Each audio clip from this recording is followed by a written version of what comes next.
नमस्कार। कैसे हैं आप सभी? दुआ और उम्मीद दोनों है कि आप सभी बहुत अच्छे होंगे। तो बहुत बहुत स्वागत है आपका, वेलकम, खुशामदीद, अभिनंदन to my channel R A. Only love.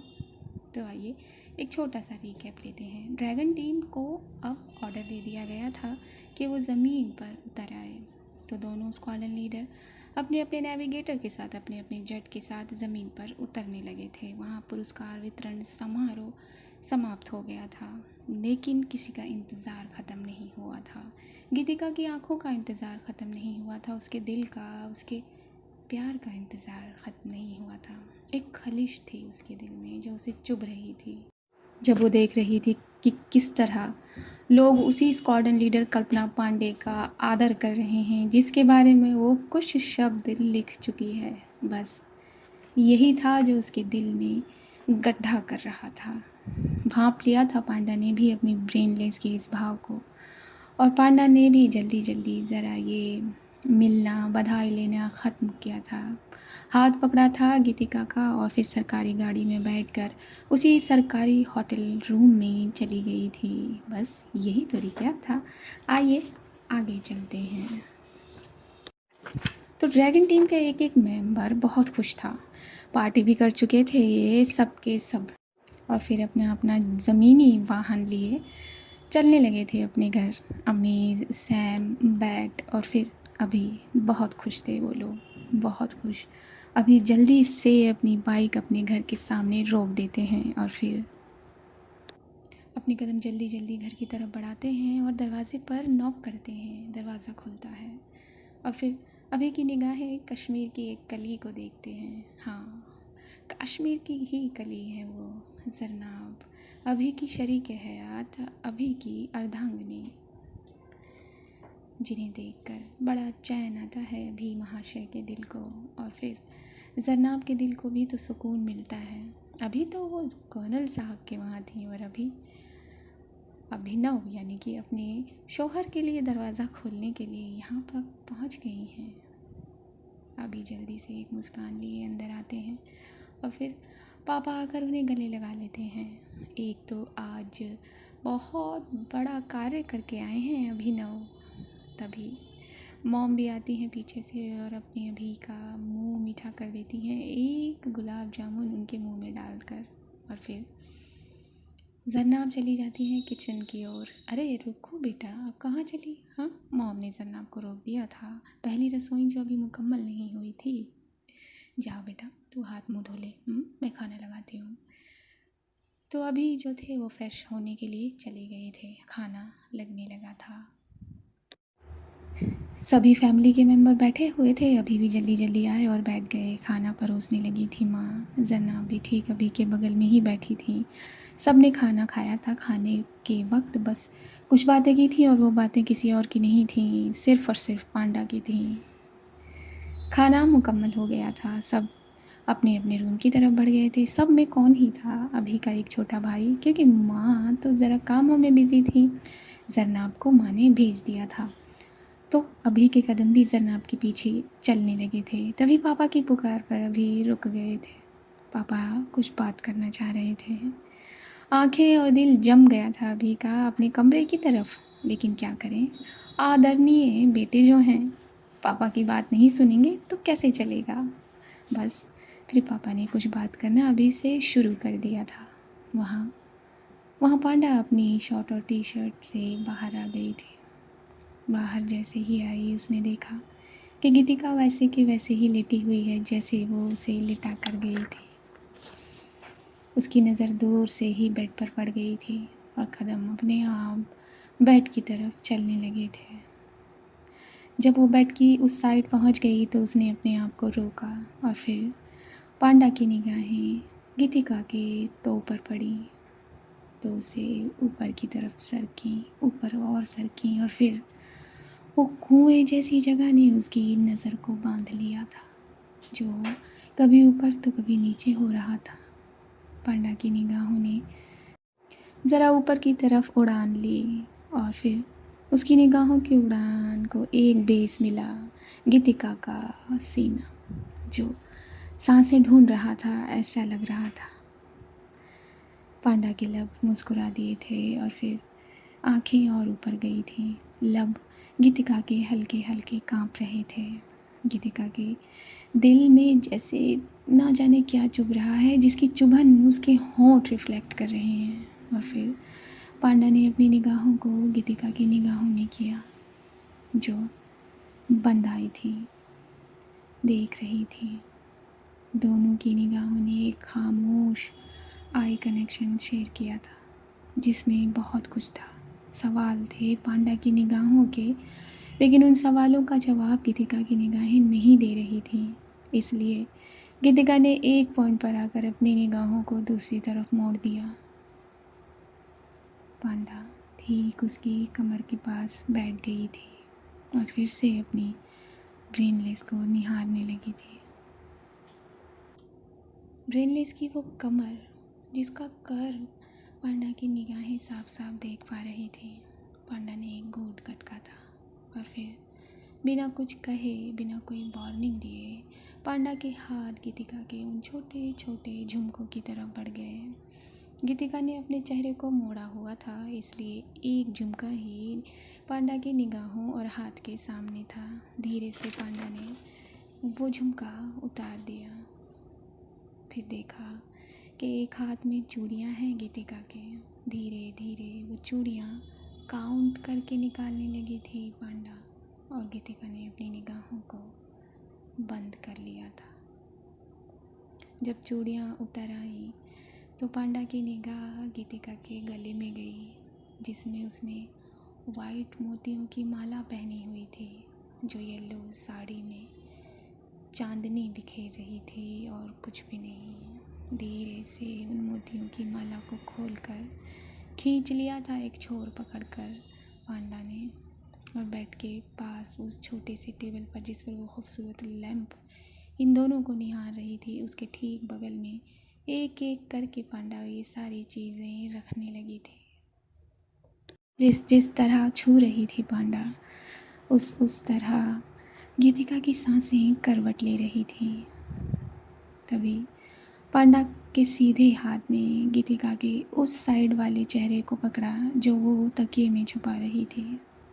अपनी हथेली को गीतिका के गाल पर खोल सा दिया और फिर गीतिका के चेहरे को सामने किया। गीतिका ने अपनी पलकों को उठाकर पांडा को देखा। अभी शब्दों का कोई आदान प्रदान नहीं है, निगाहें हैं, स्पर्श है और ये हवा जो हल्की सी खुली खिड़की से अंदर आ रही है, और पांडा का ये परफ्यूम जो इस कमरे को खुशनुमा बना रहा है। बस, और कुछ भी नहीं है। पांडा ने उसके चेहरे को अपने चेहरे के सामने करके गीतिका की आंखों को अपनी आंखों में लॉक कर लिया था। इजाज़त नहीं है आपको अपनी निगाह दूसरी तरफ करने की, अगर की तो फिर देख लीजिएगा ब्रेनलेस। साफ साफ कहा था पांडा के लबों ने, और उनके हिलते लबों को देखा था गीतिका की आंखों ने। 1 इंच भी गीतिका ने अपनी आंखों की उन काली पुतलियों को नहीं हटाया था, बिल्कुल भी नहीं, हिलाया भी नहीं था। पांडा ने अपनी उस हाथ को ज़रा कानों की तरफ मोड़ा और उन 2 उंगलियों से वो झुमका भी निकाल दिया जो इस तरफ था, जो छुप गया था। धीरे से उस झुमके को पहले वाले झुमके के पास रख दिया। इस टेबल पर एक एक चीज़ सजी हुई थी गीतिका की। पांडा की निगाहें ज़रा गीतिका की निगाहों से हटीं और फिर गीतिका के इस खूबसूरत बदन पर गई। जिस तरह साड़ी पहनाने के स्टेप थे, उसी तरह साड़ी उतारने के भी स्टेप होंगे, समझिए आप। और हर स्टेप के साथ मेरे गालों पर, मेरे होठों पर, मेरे माथे पर आपके ये लब आने चाहिए। सुना आपने? गीतिका ने सिर्फ अपनी पलकों को झपकाया, ये बताने के लिए कि हाँ, उसने पांडा के वो लफ्ज़ सुन लिए हैं। पांडा ने अपने सीधे हाथ को बढ़ाया और गीतिका के कंधे पर लगी उन प्लेटों के साथ उस पिन को निकाल दिया। पिन को निकाल कर उसी टेबल पर रख दिया था पांडा ने, और फिर साड़ी के पूरी साड़ी को अपनी मुट्ठी में भरा और धीरे से कंधे से हटाते हुए वो साड़ी का पल्लू नीचे की तरफ बढ़ाने लगी थी, मगर पांडा की आंखें रुक गई थी स्टेरनम पर, जैसे स्टेरनम ने पांडा की आंखों को बांध लिया हो अपने गीतिका के स्टेरनम पर। बस, और क्या ही होना था। आंखों ने ढूंढ ली थी वो खूबसूरत जगह। पांडा की आंखों ने जैसे वहाँ गड्ढा कर दिया हो, और वो गड्ढा गीतिका की सांसों पे खल रहा हो, क्योंकि गीतिका की सांसें तेज होने लगी थी पांडा की उस ताक भर देने से। हाँ, दिल उसका भागने लगा था। पांडा ने अपनी निगाहों को स्टेनम से हटाकर गीतिका की आंखों में किया, और फिर वो भी भाग गई थी कि गीतिका के दिल का हाल क्या है।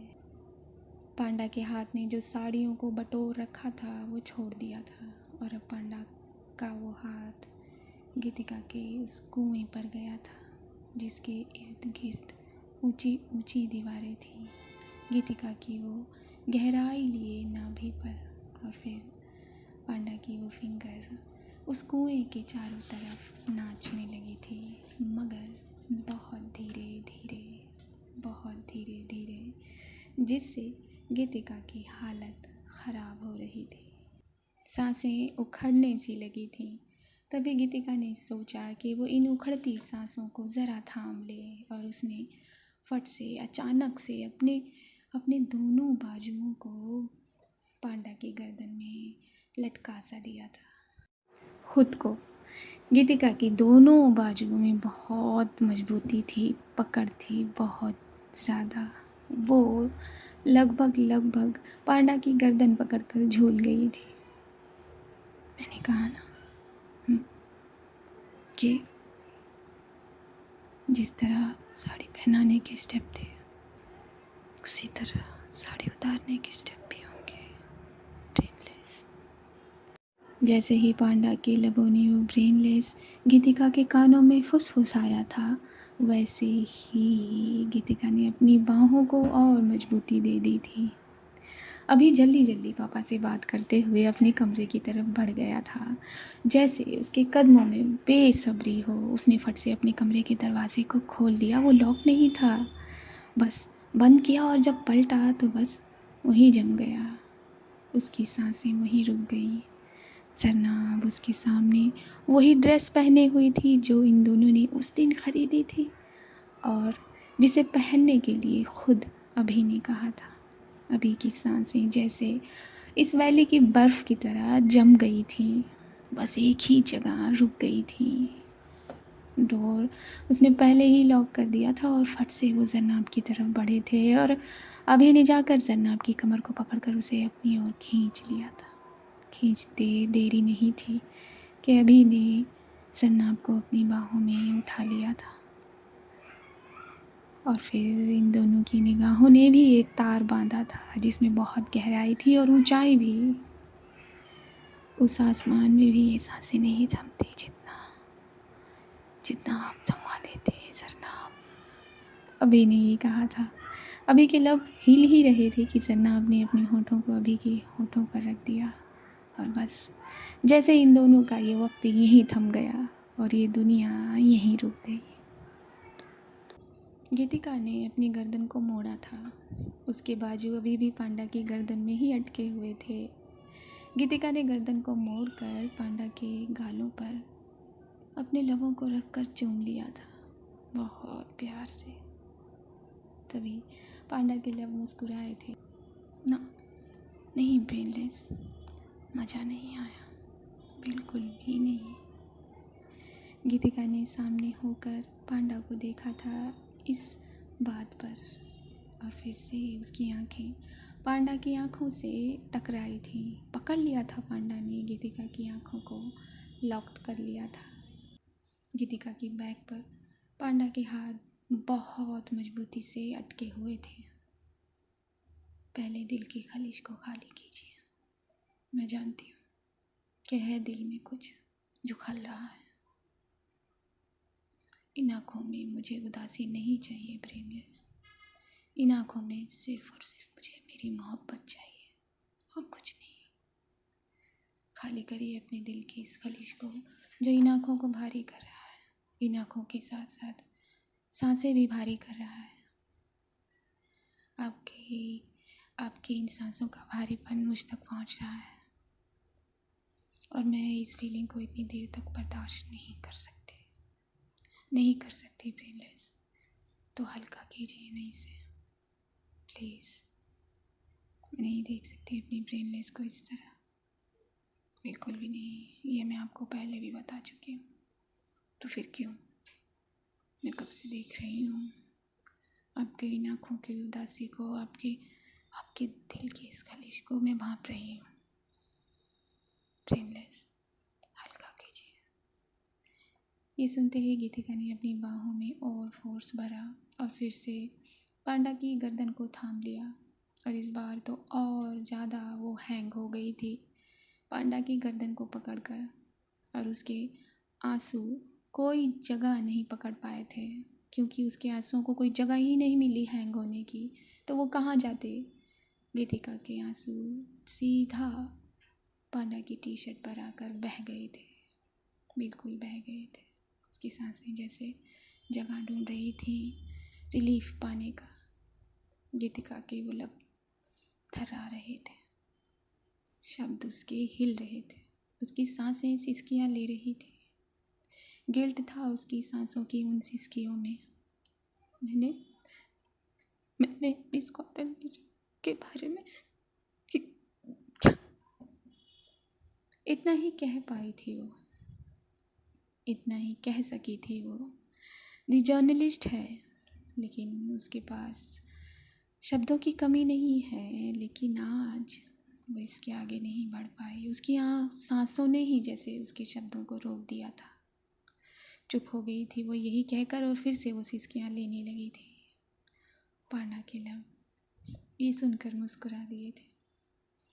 पांडा ने भी एक लंबी सांस भरी और अपने आप को अच्छे से बेड पर सेट किया। गीतिका को बाहों में बहुत खूबसूरती से ले लिया था पांडा ने, जैसे एक बच्चे को लेकर उसे अपनी बाहों में समेट लिया जाता है, बस वैसे ही। और फिर दाहिने हाथ से उसके सर को सहलाया था। बस करिए मेरी जान, क्यों बार बार अपने दिल को इतनी तकलीफ देती है? मुझे नहीं, मत कहिए कुछ। अगर कहने का मन नहीं है तो कुछ मत कहिए, लेकिन बार बार इस तरह अपने दिल को ठेस ना पहुंचाया कीजिए। मुझे पसंद नहीं है ब्रेनलेस, बिल्कुल पसंद नहीं है। बस कीजिए। और ज़्यादा अपने करीब कर लिया था पांडा ने ये कहते हुए गीतिका को, और फिर गीतिका के उस रोते हुए चेहरे को अपने चेहरे के सामने किया था पांडा ने। सफलता या अहंकार? जब पांडा ने ये कहा तो गीतिका ने फिर से अपनी नज़रें चुरानी चाहिए ना। मैंने कहा ना, आपको इजाज़त नहीं है दूसरी तरफ अपनी निगाहें ले जाने की। चुपचाप मेरी निगाहों में अपनी निगाहें रखिए। चलिए जल्दी करिए, टाइम वेस्ट मत कीजिए। मुझे भी एक एक शब्द याद है ब्रेनलेस, बिल्कुल याद है, और मैं इसे भूलना नहीं चाहती, बिल्कुल भी नहीं। ये कहते हुए पांडा के लब गीतिका के चेहरे पर पड़े थे। पहले उसके माथे को चूमा था पांडा ने, फिर उसके गालों को, फिर उसके चिन को, और फिर उस पहरेदार को।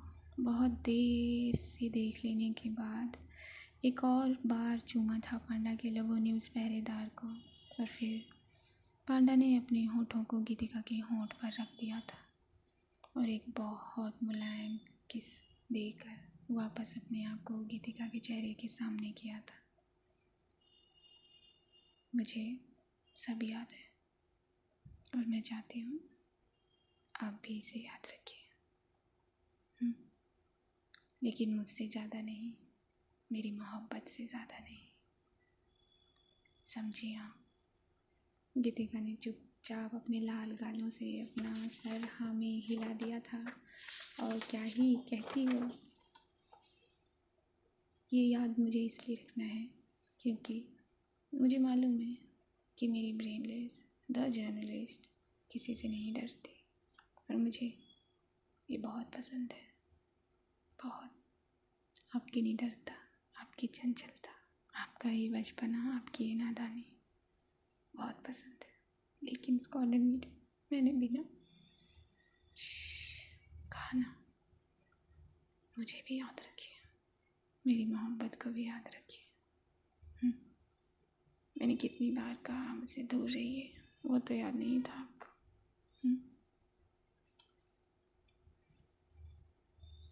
आज मेरी ज़िंदगी का बहुत प्रीशियस डे है, बहुत खूबसूरत और बहुत कीमती है। और इस दिन मेरी मोहब्बत का ये चेहरा बिल्कुल नहीं ब्रेनलेस, मुझे गवारा नहीं है, मुझे पसंद नहीं है। जब पांडा ने ये कहा तो गीतिका का दिल और तेज धड़कने लगा था, लेकिन इस धड़कने में एक अलग भाव था। गीतिका ने यही भाव फील करते हुए अपने सर को ज़रा पीछे की तरफ झुका दिया था और फिर अपने आप को पांडा की बाहों में छोड़ दिया था, जैसे वो अपनी सांसों को ही पांडा की बाहों में छोड़ देना चाह रही थी। बिल्कुल छोड़ दिया था। जैसे ही गीतिका ने अपने चेहरे को पीछे की तरफ झुकाया, उसकी आंखों के किनारे से एक आंसू निकलकर कान तक पहुंचने ही वाला था, मगर पांडा ने उस आंसू को वहीं रोक दिया था। उसने एक ज़ोर से फूंक मारी थी, जो उस आंसू को तो वहाँ फैला गई थी, लेकिन कुछ और भी कर गई थी। उसकी एक फूंक ने जैसे आग का काम किया था गीतिका के बदन में। आंसू तो उसने रोक दिया था, लेकिन फूंक ने एक जादू कर दिया था।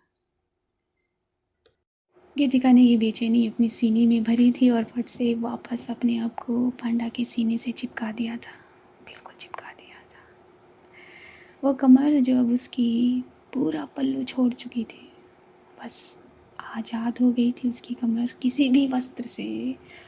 वहाँ पांडा ने अपनी सीधी हथेली को रख कर रगड़ दिया था, जिससे गीतिका का दिल बाहर आने की जगह तलाशने लगा था, लेकिन कहाँ ही मिलनी थी उसे बाहर आ जाने की जगह। स्क्वाड्रन लीडर, बस उसकी सांसों ने स्क्वाड्रन लीडर का नाम लिया था। और फिर क्या हुआ था, पांडा ने अपने लबों को ज़रा धीरे धीरे गीतिका के कानों पर टिकाया था और फिर कुछ बोल पड़े थे। बोला, मैंने सोचा कि चुरा लूं। गीतिका के दिल ने जैसे ही ये सुना, एक बीट उसने स्किप कर दी थी। उसकी आंखों में बेइंतहा चमक आ गई थी और उन्हीं आंखों को अब गीतिका ने पांडा की आंखों के सामने करके देखना शुरू कर दिया था, जैसे कह रही है उसकी आंखें आगे। जब आंखों ने कह दिया तो लब पीछे कैसे रहते कहने के लिए। पांडा का वो लेफ्ट हैंड अब गीतिका के सर को पकड़ चुका था, उसके बालों में उंगलियां फंसा चुका था और वो दूसरा हाथ कमर पर जम गया था। कमर से ज़्यादा खूबसूरत उसे कुछ लग ही नहीं रहा था। तेरे होठों की नमी, मैंने सोचा कि चुरा लूं तेरे होठों की ये नमी। कहा तो ये पांडा ने था, लेकिन गीतिका ने अपनी नोज़ से पांडा के उन होठों को रब कर दिया था। इससे पहले पांडा कुछ आगे कहे, इस भाग को मैं यहीं रोकती हूँ, क्योंकि थोड़ा सा वक्त की किल्लत है और कुछ नहीं। हाँ, शिकायतें होंगी आपकी तो आप कर सकते हैं, आपको किसी ने नहीं रोका शिकायत करने के लिए। कमेंट कर सकते हैं, लाइक कर सकते हैं, शेयर कर सकते हैं और बस ख्याल रखिए अपने पेरेंट्स का, अपनी मुस्कान का। और क्या कहूँ मैं, दुआ करिए अपने पेरेंट्स के लिए, दुआ करिए सामने वाले के पेरेंट्स के लिए, दुआ करिए नीडी चिल्ड्रंस के लिए, दुआ करिए इंसानियत के लिए, दुआ करिए हर उस प्रेग्नेंट लेडी के लिए जो अपने अंदर एक नन्ही सी जान समाये हुए है और उसका वजूद दुनिया में आने के लिए तैयार है और उसके लिए किसी चुना है ऊपर वाले ने, तो बस उसके लिए दुआ करिए। और क्या कहूँ मैं, काफ़ी लोग कहते हैं कि स्किप करने की ज़रूरत नहीं है, सिर्फ सेकंड्स की ही बात है कि आप ऑफ़लाइन कल रोज़ नहीं अपलोड करते, तो मैं जब तक लिखूँगी नहीं मैं अपलोड करूँगी नहीं। ये मैं कितनी बार कहूँ, तो थोड़ा पेशेंस रखिए। अच्छी चीज़ पाने के लिए इंतज़ार करना पड़ता है, वरना तो जगह जगह पर दुकानें हैं। चलिए मुस्कुरा दीजिए इसी पॉइंट पर। मैं लूँगी आपसे इजाज़त। नमस्कार।